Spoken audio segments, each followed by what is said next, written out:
নমস্কার, কেমন আছেন সবাই? আমার নতুন একটি ব্লগে আপনাদের সবাইকে অনেক অনেক স্বাগত জানাই। আজকে মঙ্গলবার, সকাল এখন ওই 7টার মতো বাজে। আজকে আমরা জুলুক থেকে যাব পূর্ব সিকিমের সিল্ক রোড হয়ে নাথুলা। তো আজকের সারাদিনটা শুধু এক ভিউ পয়েন্ট থেকে আরেক ভিউ পয়েন্ট, আরেক ভিউ পয়েন্ট থেকে আরেক ভিউ পয়েন্ট, মানে এই করেই আজকে সারাদিনটা কাটবে। তো ড্রাইভার দাদা আমাদের কালকে রাত্রেই বলে দিয়েছিল যে আপনারা কালকে সকাল সকাল কিন্তু রেডি হবেন, ওই 6টা নাগাদ বেরোবো। আর যদি তাড়াতাড়ি রেডি হতে না পারেন তাহলে কিন্তু সব ভিউ পয়েন্টে দেখতে পারবেন না, আবার ভিউ পয়েন্টে কিন্তু সময়ও কাটাতে পারবেন না। তো চিন্তা করলাম ঠিকই তো, এত দূর থেকে এসেছি, যদি ওই ভিউ পয়েন্টে গিয়ে একটু সময় না কাটাতে পারি তাহলে কেমন হবে? মানে চিন্তা করা যায় বলুন তো, এত দূর থেকে এসেছি আর এই 3 দিন 4 দিনের রাস্তা জার্নি করে আসার পরে যদি ভিউ পয়েন্টগুলো ভালোভাবে দেখতেই না পারি তাহলে কি হবে বলুন? তো এই এই কথা শুনে মানে রাত্রে আর ঘুম কোথায়, একটু পর পর ঘুম আর কি ভেঙে যাচ্ছে। মানে শয়নে স্বপনে শুধু ওই ওই চিন্তাটাই মাথায় ঢুকে আছে আর কি, যে তাড়াতাড়ি উঠতে হবে, তাড়াতাড়ি রেডি হতে হবে। তো ওই সকাল সকাল সবাই উঠে গেছি, 5টা বাজার সাথে সাথে, মানে 5টা বাজার আগে তো অনেক ঘুম ভেঙেছে, তারপরে আবার 5টা বাজতেই আর মানে না, আর বিছানায় থাকা যাবে না, উঠে পড়েছি। তারপরে উঠেই সবাই একদম রেডি সেডি হয়ে ওই 8টা নাগাদ বেরিয়েছি। আর বেরোনোর পরে এই দেখতে পাচ্ছেন কাঞ্চনজঙ্ঘা দেখা যাচ্ছে। মানে কাঞ্চনজঙ্ঘা দেখে তো সবার একদম মন খুশি হয়ে গেল। মানে কাঞ্চনজঙ্ঘা দেখার পরে আর মানে কোনো কিছু আর চিন্তা নেই, যে আর মানে কোনো কিছু মনেই নেই যে ডাইনে বাঁয়ে কী আছে। তো এই এই যে ভিউ পয়েন্টটা আছে এটা হচ্ছে জিগজাগ ভিউ পয়েন্ট, কিন্তু আমরা এভাবে ঝাঁপিয়ে পড়েছি কাঞ্চনজঙ্ঘার দিকে। মানে কাঞ্চনজঙ্ঘার মানে দেখলে পরে কি আর অন্য কিছু মনে থাকে বলুন তো? কাঞ্চনজঙ্ঘা হচ্ছে ভারতের উচ্চতম পর্বতশৃঙ্গ, আর সেটা এই প্রথমবার এত সুন্দরভাবে এত সামনে থেকে দেখছি। আর এইখান থেকে কিন্তু ওই সিল্ক রোড থেকে কিন্তু মানে খুব সুন্দর এই কাঞ্চনজঙ্ঘা দেখা যায় সকাল সকাল, যদি ওয়েদারটা ভালো থাকে। আর এত সুন্দর মনে হয় ওখানে শিব বসে আছে আর কি। তো কাঞ্চনজঙ্ঘা দেখে তো মানে সবার মন খুশি হয়ে গেল। এই প্রথমবার এত কাছে থেকে কাঞ্চনজঙ্ঘা দেখলাম। এর আগে দার্জিলিং গেছি কিন্তু কাঞ্চনজঙ্ঘা দেখতে পাইনি। তো এবার এই যে চলে এসেছি জিগজাগের সাইডটাতে, এটা হচ্ছে জিগজাগ রোড। কিন্তু আমাদের হাতে এত সময় ছিল না, ড্রাইভার দাদা তাড়া দিচ্ছিলো যে তাড়াতাড়ি চলুন, তাড়াতাড়ি চলুন। তাই আর পাশ দিয়ে যাইনি। পাশ দিয়ে একটা রাস্তা আছে, ওখান থেকে জিগজাগ রোডটা একদম পুরো নিচ থেকে উপরটা দেখা যায়। মানে বললাম না যে কাঞ্চনজঙ্ঘা দেখে তারপরে আর কিছু মনেই নেই যে এখানে কি আছে। তো আমরা ওই জিগজাগ রোডের ভিউ পয়েন্টের এখানেই কাঞ্চনজঙ্ঘার মানে ছবি টবি তুলে আবার সামনের দিকে এগোতে থাকলাম। আর এই যে সামনে যে ভিউ পয়েন্টটা দেখতে পাচ্ছেন, ওই যে ওই জায়গাটা, এখান থেকে এই পাশে কাঞ্চনজঙ্ঘাটা দেখা যাচ্ছে, এটাই হচ্ছে আসল মানে কাঞ্চনজঙ্ঘা ভিউ পয়েন্ট। তো সেখানে আমরা দাঁড়াইনি, যেহেতু ওখানে আমরা অনেকটা সময় দিয়ে ফেলছি, তাই আর কি তাড়াতাড়ি আবার সামনে এগোতে থাকলাম। তো আপনারা যখন যাবেন ওই জিগজাগ রোডের ওখানে দাঁড়িয়ে জিগজাগ রোডেরই শুধু ছবি নেবেন। আর কিন্তু সামনে আরও ভালো ছবি তোলা হয়, যেখানে হচ্ছে কাঞ্চনজঙ্ঘা ভিউ পয়েন্ট, ওখান থেকে আরও কাঞ্চনজঙ্ঘাটা আরও সামনে দেখা যায়। তো আমরা আর কি এই ভুলটা করে ফেলেছি। কিন্তু একবার আমাদের খুব ইচ্ছা আছে, যে আমার আর তোদের আবার ইচ্ছা আছে যে একবার বাইক নিয়ে আসবো। মানে এত সুন্দর রোড, আর এই যে পাশ দিয়ে যে দেখতে পাচ্ছেন সেগুলো হচ্ছে ক্রিসমাস ট্রি। তো ক্রিসমাস ট্রি তো মানে আমরা তো ক্রিসমাসের আগের দিন গিয়েছিলাম, আর কালকে হচ্ছে ক্রিসমাস। আর ক্রিসমাস ট্রিগুলো দেখে এত ভালো লাগছিল। আর ক্রিসমাস গাছের উপরে হালকা হালকা রাত্রে যে কুয়াশাটা পড়েছিল সেটাই জমে জমে আর কি সব বরফের মতো হয়ে আছে। যদিও এখন বরফটা পড়েনি, আমরা তো বরফ দেখতেই গেছিলাম, কিন্তু সেরকম বরফ দেখিনি। কোথাও হালকা হালকা বরফ দেখেছি। আর এটা হচ্ছে নাথাং ভ্যালি। এখান থেকে ওই যে কাঞ্চনজঙ্ঘাটা পাহাড়ের ওই সাইড থেকে একটু উঁকি মারছিল, দুই দিকে হচ্ছে পাহাড়। আর এই নাথাং ভ্যালিতেও কিন্তু অনেকগুলো হোমস্টে রয়েছে। যারা জুলুকে না থাকে তারা মানে এই নাথাং ভ্যালিতেই থাকে। কিন্তু আমি বলবো যারা বয়স্ক লোক বা বাচ্চা নিয়ে আসেন, বাচ্চা কাচ্চা, তারা নাথাং ভ্যালিতে না থাকাই ভালো। কারণ এতটা ঠান্ডা এখানে যে বাচ্চা আর বয়স্কদের একটু অসুবিধা হয়। আমরা জুলুকে ছিলাম, সেখানেই প্রচুর ঠান্ডা ছিল। তো যাই হোক, তারপরে আমরা চলে এসেছি এই যে ওল্ড বাবা মন্দির। আর এই ওল্ড বাবা মন্দিরের সম্বন্ধে তো আপনারা কম বেশি প্রায় সবাই জানেন। এটা হচ্ছে হরভজন সিংয়ের মন্দির, আর এই মন্দিরটাকেই বলা হয় ওল্ড বাবা মন্দির। তো চলুন এবার আমরা ভিতরে যাই। আর ভিতরে যাওয়ার জন্য কিন্তু একদম একটুখানি একদম সরু রাস্তা, মানে 2জন পার হতে গেলে এরকম সাইড হয়ে পার হতে হবে আর কি। তো এই যে হচ্ছে হরভজন সিংয়ের এখানে মূর্তি বানানো আছে। আর পাশেই রয়েছে হরভজন সিংয়ের যে থাকার জায়গাটা ছিল, মানে বিছানা, তারপরে এই শু পরে ডিউটি করতেন, তারপরে এখানে ওনার হচ্ছে বিছানা, এদিকে অনেক ছবি টবি দেওয়া আছে। দেখুন কত কম বয়সে উনি শহীদ হয়ে গেছেন। ইনাদের মতো আর্মিরা আছেন বলেই আমরা আজকে এত সেফলি মানে থাকতে পারি। কারণ ওনাকে যতই শ্রদ্ধা যত কিছুই জানাই, তবে সেটা অতি সামান্য। তো তো উনি যে এখানে ডিউটি করতেন ওনার সব কিছুই কিন্তু ওই ঘরটার ভিতরে রাখা আছে, ওনার ইউনিফর্ম, জুতা, খাট, মানে সব কিছু ওই ঘরটার ভিতরেই রাখ। তাহলে স্যালারিটা নেয় কে? ওর ওন ফ্যামিলি না, ওর স্যালারি না, ওর স্যালারি ওর নামেই হয়। ওর যে লিভটা হয়, লিভটা ওর বলো না, ওনার বলো। সব ওর নামে হয়। ট্রেনের রিজার্ভেশন ওরে কোনো ট্রেজারিকে দেওয়া হয়, ওখান থেকে কোনো চাইল্ড ডোনেশন ফান্ড বা কোনো জায়গায় পার্টিকুলারলি দিয়ে দেওয়া হয়।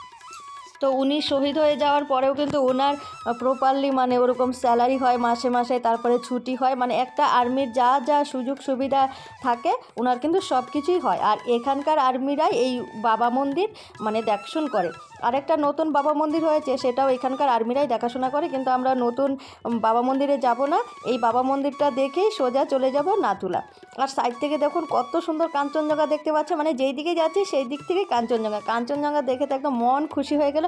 আর সাইডে দেখুন রাস্তার দুপাশে কিন্তু হালকা হালকা বরফ দেখা যাচ্ছে, কিন্তু আমরা আশা করছি যে নাথুলা গিয়ে বরফ দেখবো, কিন্তু শেষমেশ মনে হয় সেটা হবে না। মানে এইদিকের পরিবেশ দেখে মনে হচ্ছে না বরফ আর পড়েনি। তো ড্রাইভার দাদাকে জিজ্ঞেস করলাম যে ড্রাইভার দাদা বরফ পড়েছিল? বলে হ্যাঁ পড়েছিল, ওই 10-12 দিন হয়ে গেছে, সেগুলোই অল্প অল্প রয়ে গেছে আর কি, এখনও প্রপারলি মানে বরফ পড়েনি। ওই মার্চের দিকে আসলে মানে ভালো বরফ দেখা যেত আর কি। তো সিল্ক রোডটা তো এত সুন্দর, মানে ওয়েদারটার জন্য কিন্তু আরও বেশি ভালো লাগছে, এত ওয়েদার মানে সব কিছু পরিষ্কার দেখা যাচ্ছে। মানে পাহাড়ে কিন্তু এক এক সময় এক এক রকম ওয়েদারে এক এক রকম সৌন্দর্য। আর এটাও একটা রাস্তার পাশেই লেকটা ছিল, লেকটা হালকা হালকা মানে একটা আবরণ হয়েছিল আর কি বরফের। তো আমরা এখন চলে এসেছি নাথুলা পাসে, ওই যে ইউয়ের মতো যে রাস্তাটা দেখতে পাচ্ছেন সেই রাস্তা দিয়ে কিন্তু আমরা খানিকটা উপরে চলে এসেছি। আর রাস্তার দুপাশে কিন্তু গাড়ির পার্কিং রয়েছে। তো আমাদের আরেকটু উপরে উঠতে হবে, ওই যে সবুজ টিনের যে ছাদটা দেখতে পাচ্ছেন সেই সিঁড়িগুলো, এগুলো হচ্ছে সিঁড়ির ছাদ আর কি। তো ওই সিঁড়িগুলো দিয়ে এই ভিউ পয়েন্টে যেতে হবে। তো আসার সময় তো ভাবছিলাম যে এখানে কি রয়েছে, যে নাথুলা পাসে সবাই দেখতে যায়। আসলে নাথুলা পাস হচ্ছে ভারত আর চীনের বর্ডার। আর এখানে কিন্তু অনেক বরফ পড়ে, কিন্তু যদিও এখন ডিসেম্বর মাসের 24 তারিখ বরফটা নেই, কিন্তু যখন বরফ পড়ে তখন আরও নাথুলা পাস আরও আর কি সুন্দর হয়ে ওঠে, যদিও এখনও ভালো লাগছে দেখতে। তো এখানে কিন্তু ওই অক্সিজেনের প্রবলেম হয়। অক্সিজেনের প্রবলেম কি বয়স্ক মানুষের বা বাচ্চাদের যাদের আর কি প্রবলেম আছে তাদেরই হয়, কিন্তু আমাদের কিন্তু সেরকম প্রবলেম হয়নি, আমারও হয়নি, আমার ছেলেরও হয়নি, আর তোজোর বাবারও হয়নি আর কি। তো আমি যা আর কি ফিল করতে পারলাম সেটা হচ্ছে ওখানে হাওয়াটা এরকম প্রচণ্ড হাওয়া দেয়, যেটা নাক মুখ দিয়ে ঢুকে গেলে মনে হয় নাক জ্বালা করতে থাকে, মনে হয় শ্বাস নিতে কষ্ট হয়। যদি নাক মুখটা ঢেকে নেওয়া যায়, আর তো শীতের কাপড় চোপড় পরেই নেবেন, আর হাওয়াটার উল্টো দিকে থাকতে হবে, তাহলে অনেকটাই সেফ থাকা যায়। আমার ছেলে তো ওখানে গিয়ে নাচা শুরু করে দিয়েছিল।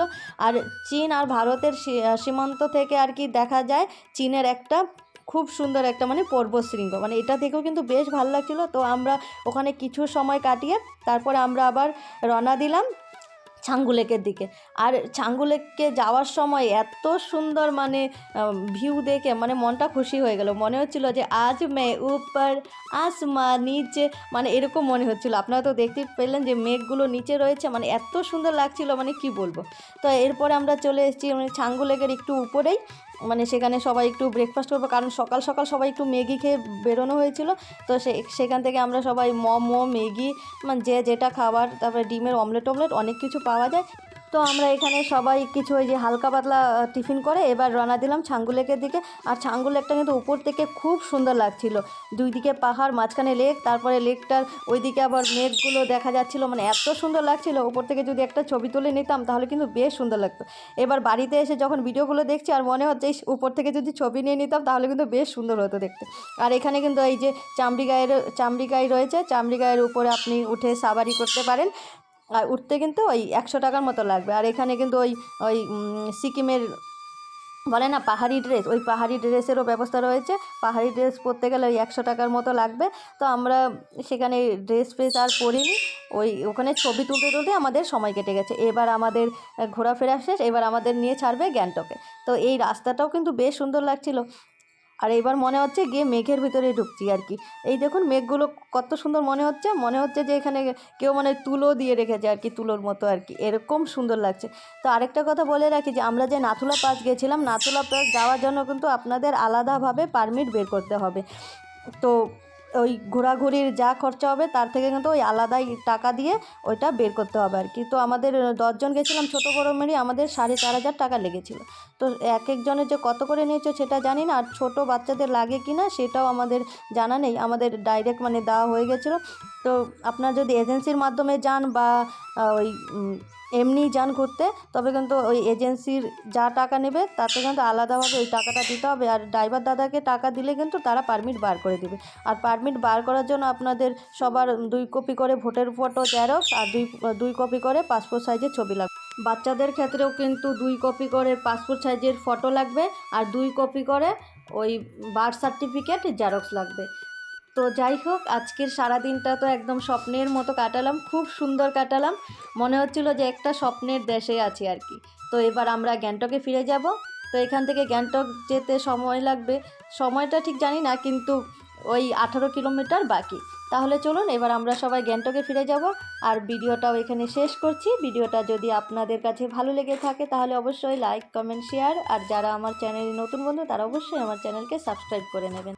তাহলে আপনারা সবাই ভালো থাকবেন, সুস্থ থাকবেন। আবার আপনাদের সাথে দেখা হচ্ছে নতুন একটা ভিডিওতে।